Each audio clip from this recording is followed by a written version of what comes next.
Hi there, my name is Sally. Thank you so much for coming to my YouTube channel, How I Got There from Cult Survivor to Writer. I ask if you're new and you've never been to my channel before, please subscribe and please like. And if you feel comfortable, please leave me a comment. If you don't feel comfortable, my email address is down there below in the comments, and you're welcome to send me an email. I've gotten quite a few from people who are struggling to leave the Jehovah's Witnesses, or they have some personal questions.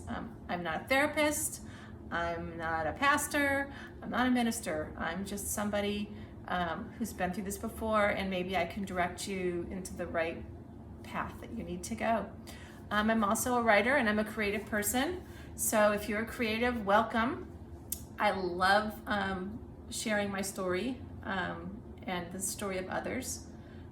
So I wrote a book about it because I'm a writer.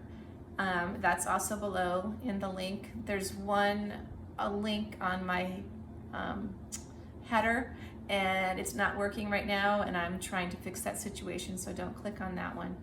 And I also I write for a online magazine called Medium. Guess what? The link is below. So there I share practical tips for writers. I have a column called Growing Up Cultish, where I mimic my video here, and I have a short, like 3-minute essay. And I also write for children. So there we go. I'm very busy. And when I'm not writing and I'm not talking about the Jehovah's Witnesses, I am a small business coach and consultant. So I love everything that I do. And if I was still trapped in the Jehovah's Witnesses, I would not be doing this. I would be going door to door, or going to meetings, or studying, serving my husband, probably being very emotionally and mentally tired. So each week I'm going to share a topic, just one, and I'm going to go into it briefly, because what I'm trying to do is peel away the lies that the Jehovah's Witnesses tell you about themselves, and answer questions that people have, the most common questions that people have about Jehovah's Witnesses who've never been in the cult. So I've shared about the 2-witness rule, I've shared about dating, I've shared about Mother's Day, and I've shared a bit of my story about coming out, getting out. And I realized part of me sharing my story is I didn't share how I got from getting out at age 18 to becoming a writer in my 40s. So I promise you that I'm going to do that. That'll be my next video. But today I want to talk about shunning and disfellowshipping. Jehovah's Witnesses call it disfellowshipping. I'm going to bring my computer over here so I can access the JW website. So a lot of times, if you don't know what shunning is, basically shunning is where a group of, it can be any group really, but in a religious group where they deliberately avoid you and act as if you're no longer there. And usually it's if you have done something against their doctrine, or you no longer want to be part of the group. And it's a way that they control the members, and because the fear of failing and being kicked out and not having your family and your loved ones around you, and also the deep fear that you're not good enough and you're not going to be saved when Armageddon happens. So shunning is not just something that Jehovah's Witnesses do. And that's why I was kind of loose with my terminology there. Shunning is done by several, it's done by the Mormons, it's done by the Amish, it's done by some extreme churches, and it's done in all cults. That is one of the signs of being in a cult, is the shunning, or disfellowshipping is what Jehovah's Witnesses call it. Oh, and Scientologists also do that. So I'm going to pull away the lies here real quick. So if you go to the JW.org website, which I encourage you not to do, but everything that they believe is very watered down and milquetoasty. And even if you go up to a Jehovah's Witness and ask them a question, they are not going to tell you the complete truth. And there's many reasons why. I think it's because their God is a weak God and they have to stand up for him. They don't want you to know the secrets, because if you know the secrets, you won't want to be part of their truth. They call it the truth. So, oh, by the way, since my last video, I had to put my kitty cat down. Excuse me. And I had the flu really bad.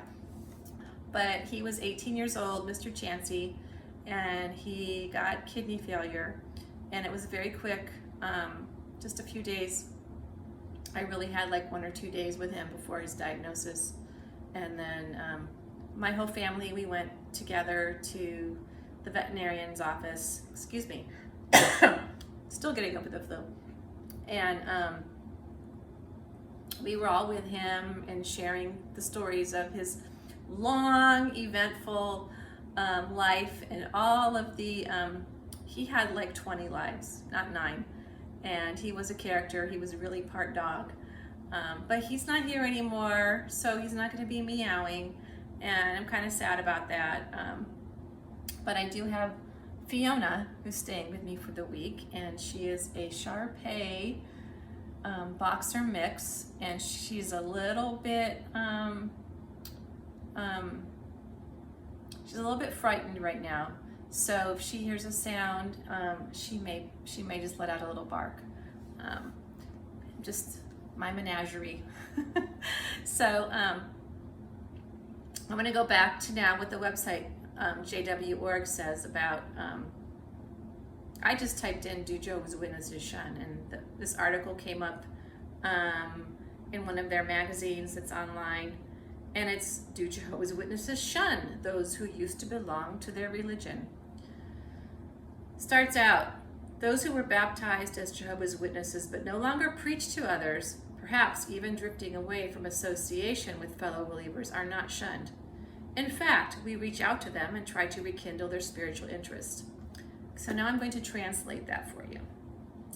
So, if you're a Jehovah's Witness, but you're not baptized yet, and they baptize as young as 13, and I was never baptized, okay, but I'm shunned. So, just saying, it's a lie.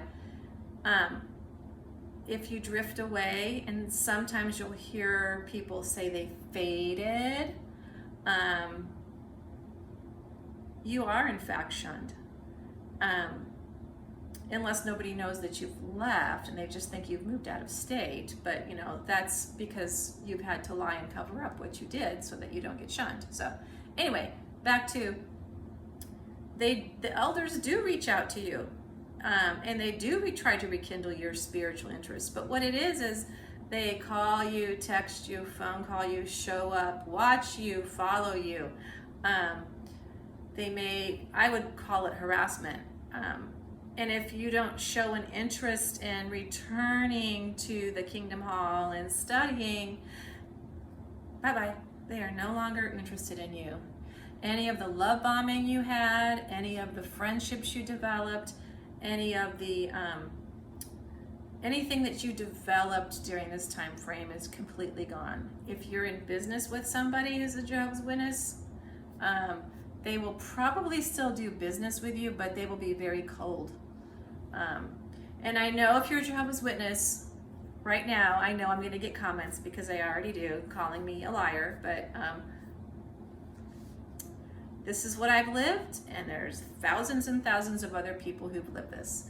And granted, there's probably a few people who've had a different experience, but what I'm sharing with you is the 99% experience. And the very first paragraph of this article is already a lie.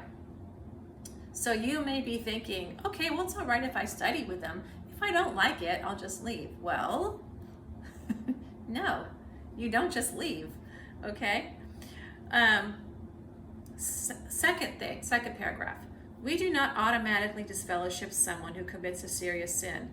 If, however, a baptized witness makes a practice of breaking the Bible's moral code and does not, here's the key word, does not repent, he or she will be shunned or disfellowshipped.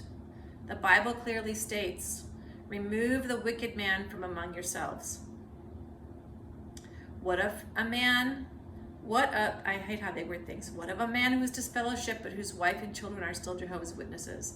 The religious ties he had with his family changed, but blood ties remain.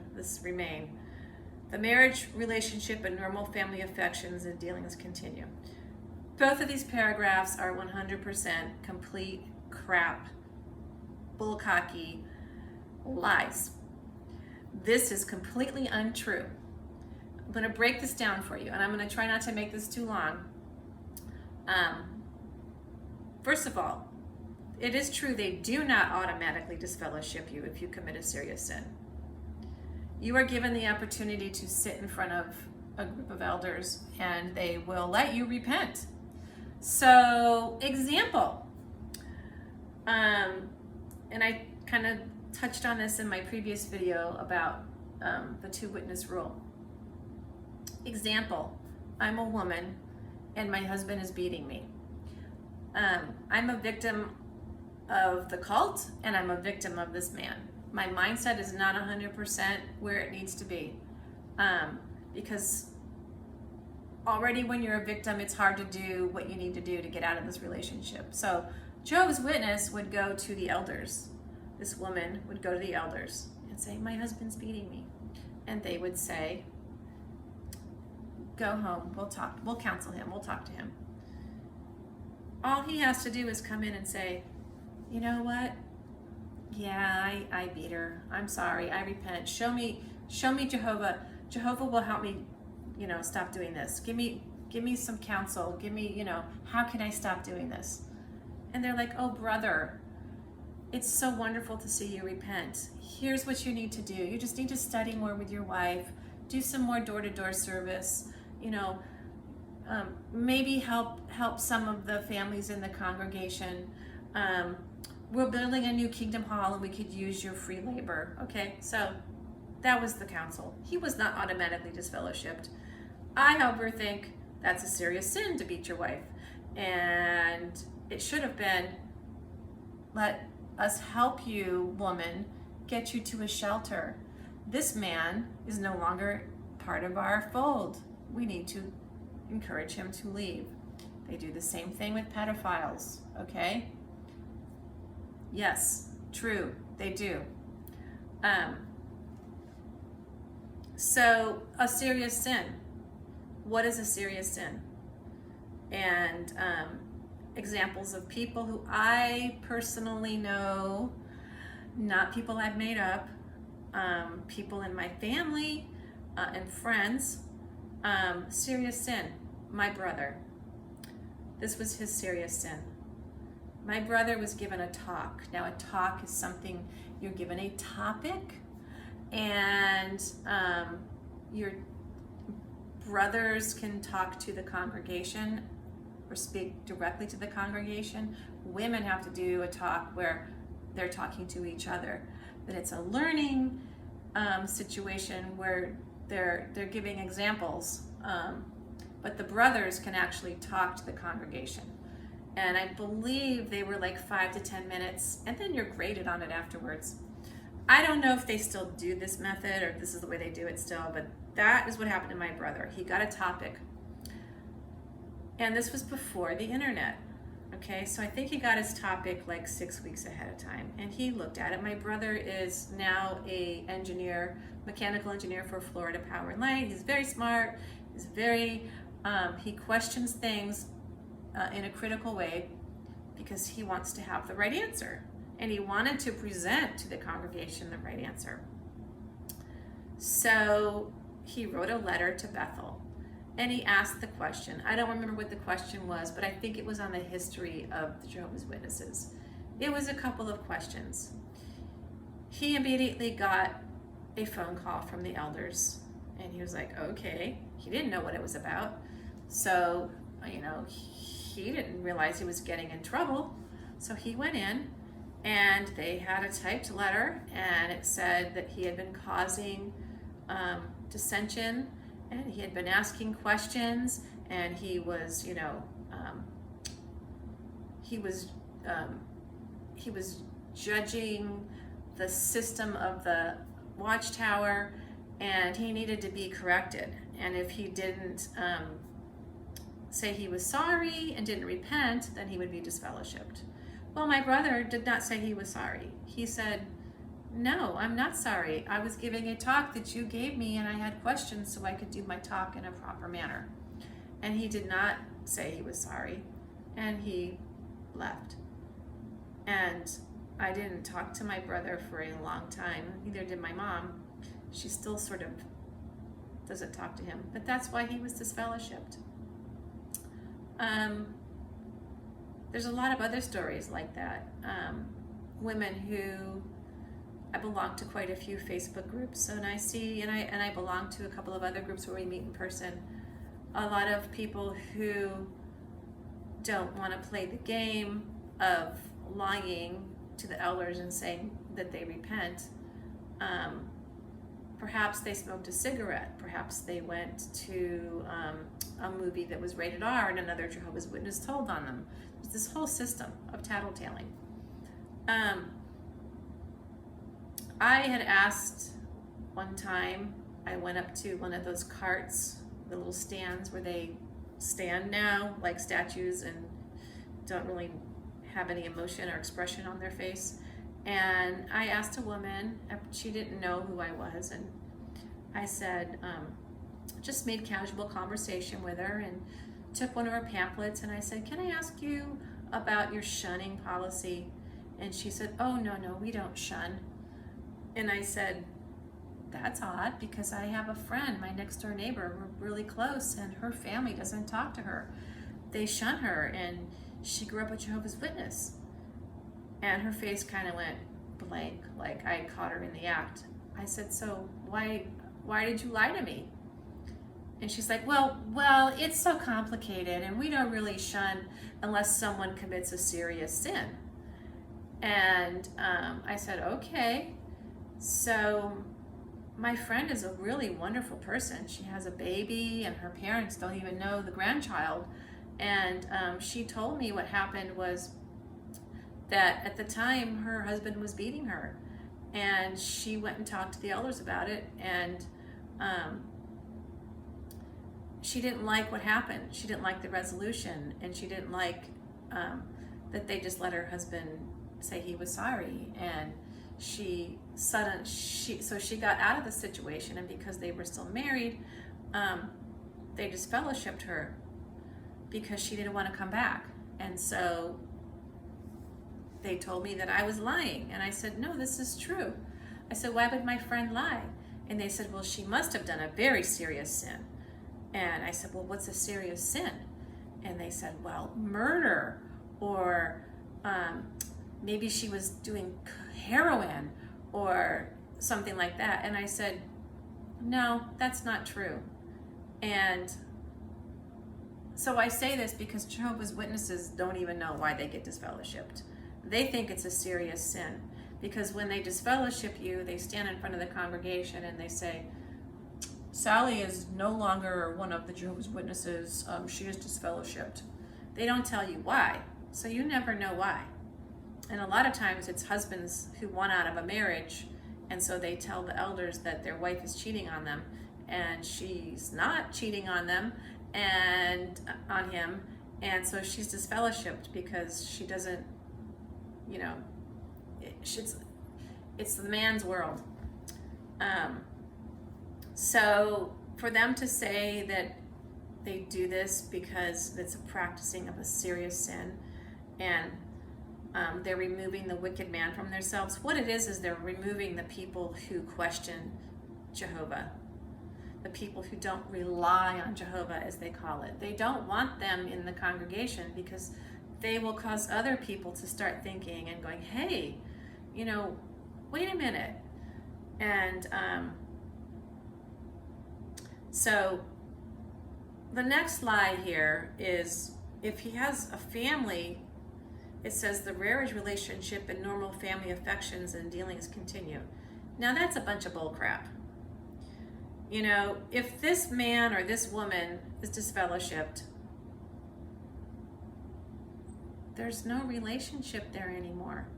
And if one of them does not want to be a Jehovah's Witness anymore, I can tell you that it's not a good situation. If one wants to be and one doesn't want to be and there's children involved, it's horrendous. And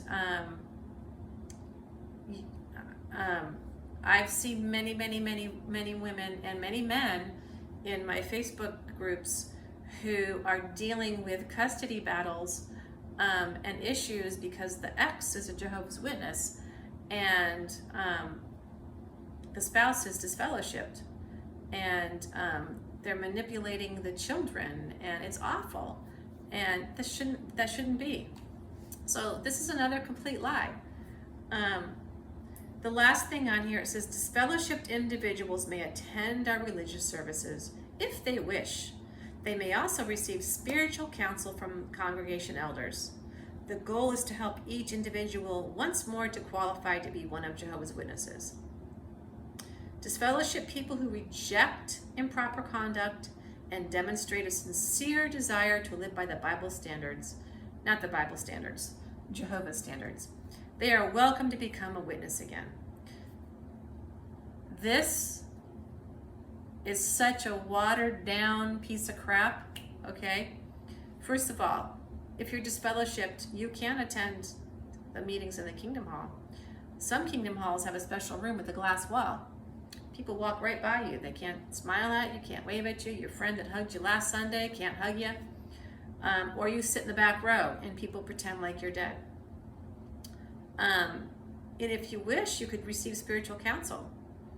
Okay, so you can go back in the elders' room and they will counsel you with some lies from their literature.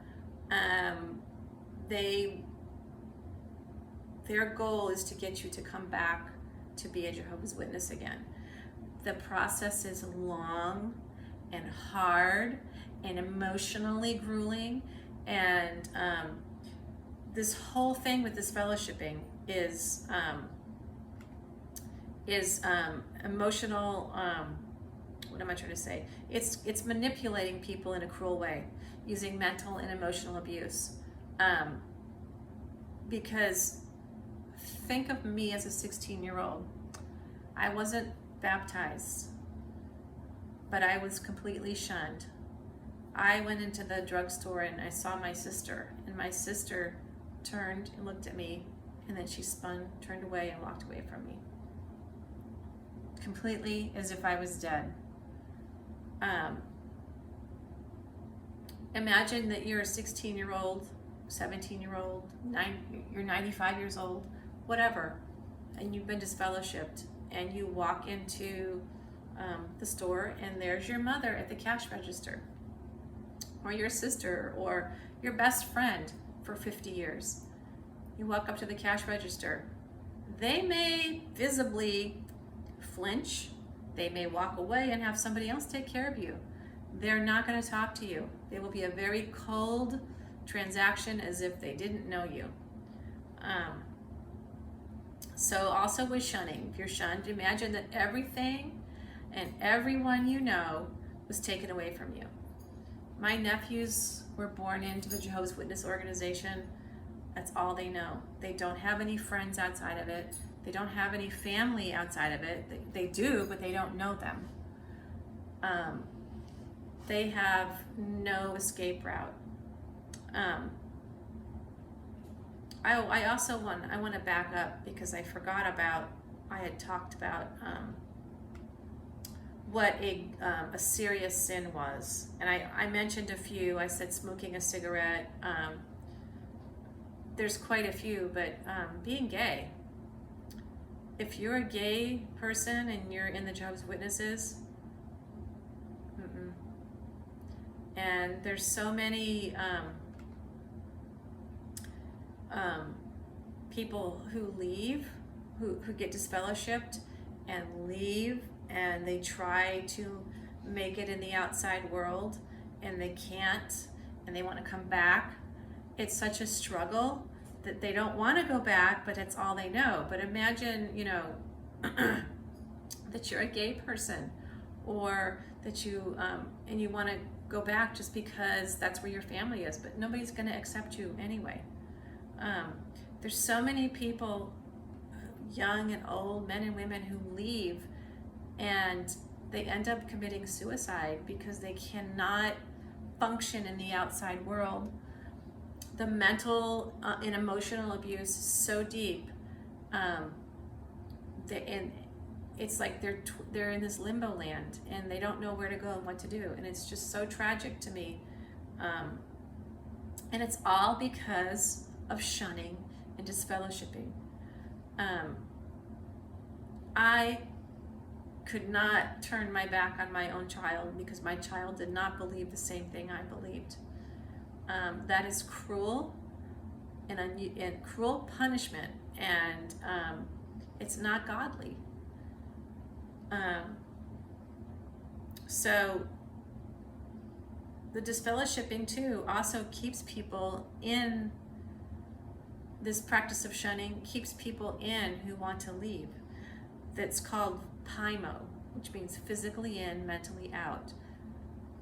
They will lose everything. They might lose businesses. They'll lose all their family, lose all their friends. And like I said, it's hard on the outside world when you don't know anything else. You say, so what?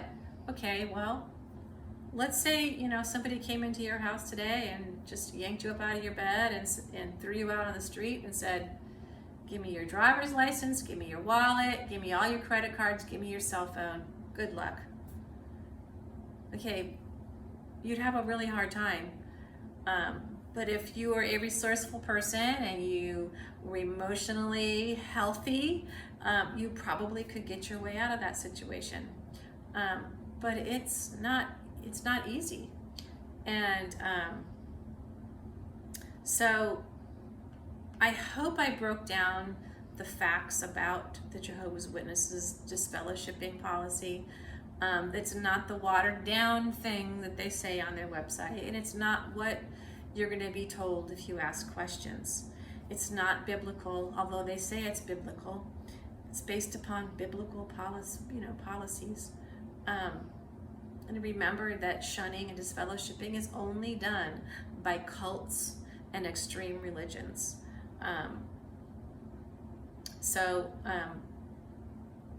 If you look at my links below, I have left a few down there for to other sites and to other YouTube videos that would talk more about this. One of the places that I really like is called jwfacts.com.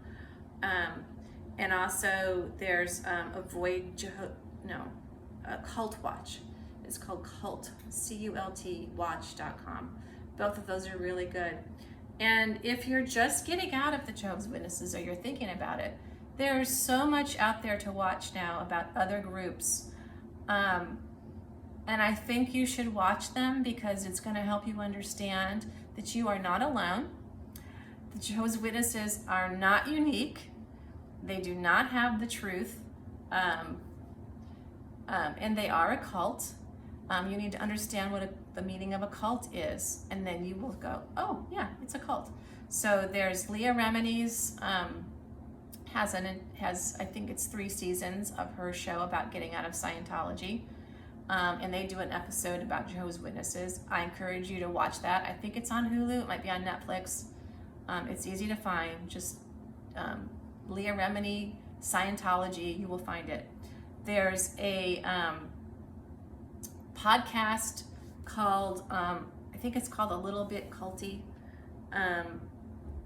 It's by a husband and wife who got out of the Nexium cult. And each week they interview somebody from a different cult. Very, very interesting. I encourage you to find that. I think it's called A Little Bit Cultish, but it's easy to find. It's a podcast, Nexium, husband and wife. And then there's a few new shows on Netflix that just came out. One is about the FDLS cult, which was an offshoot of the Latter-day Saints. And that's a very interesting story, and you can see how the mindset works. And but I encourage you to learn about other cults and read about them and see how they behave. It may be a trigger for you, but I want you to see so that you can understand that Jehovah's Witnesses are a cult. They just use different terminology. So I really thank you for, sorry for my computer there. I really thank you for coming today. I appreciate you. I appreciate everyone's comments. And this one was kind of long, I get it. But I thank you for coming. And the next video I do is going to be my story from when I got out to when I started writing. It's I think you'll enjoy it. So have a great day. Thank you so much.